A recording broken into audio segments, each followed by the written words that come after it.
मनुष्य का भाग्य मां के पेट में आने से पहले ही लिखा होता है। भगवान श्री कृष्ण कहते हैं, गरुड़ पुराण में बताया गया ज्ञान किसी को भी आधा अधूरा नहीं सुनना चाहिए। गरुड़ पुराण में बताई गई भाग्य की बात सच हुई है। आगरा से 17 किलोमीटर के बाड़गांव में, जहां 1985 में तोरण सिंह उर्फ टिट्टू का जन्म पिछले जन्म के हत्यारों को सजा देने के लिए हुआ था, भगवान श्री कृष्ण गरुड़ पुराण में कहते हैं, पिछले जन्म के किए पाप पुण्य के अनुसार आपका इस जन्म को भाग्य लिखा जाता है। तोरण सिंह उर्फ टिट्टू की हत्या पिछले जन्म में किसी ने की थी। उन हत्यारों के भाग्य में सजा लिखी थी। वो सजा उन्हें दिलाने के लिए तोरण सिंह उर्फ टिट्टू का पुनर्जन्म हुआ था। ये सच्ची घटना हम आगे सुनते हैं। टिट्टू का जन्म होने के बाद टिट्टू 2 साल की उम्र में ही बोलने लगा था। आज के जमाने में अगर कोई बच्चा इस मायावी शक्ति के साथ पैदा होता है तो आज माता पिता खुश होकर से साइंस का कमाल मानते हैं। लेकिन साइंस में बोलने की उम्र निर्धारित होती है, तो भला ये साइंस का कमाल कैसे होगा? शायद ये गरुड़ पुराण के अनुसार, भगवान के लिखे भाग्य अनुसार घटित घटना हो सकती है।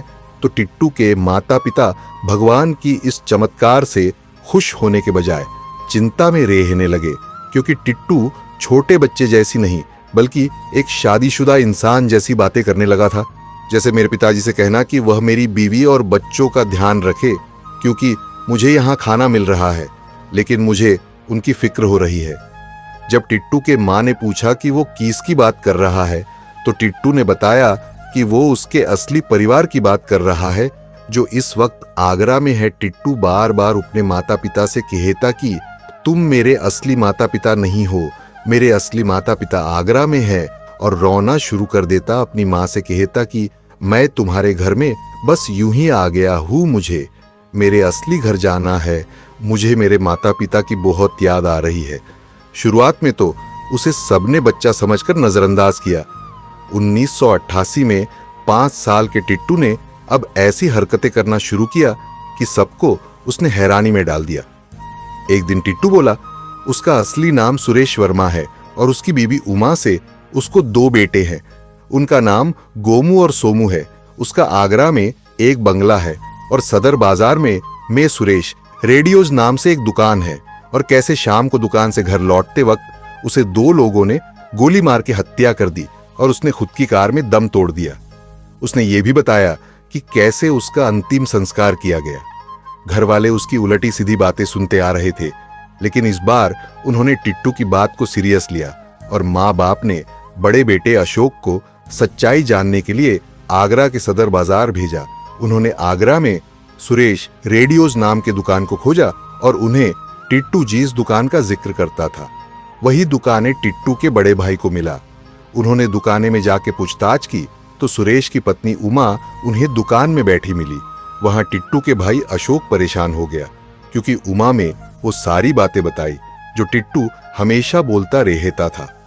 उमा ने ये बात अपने सास सरुर यानी सुरेश के माता पिता को बताई।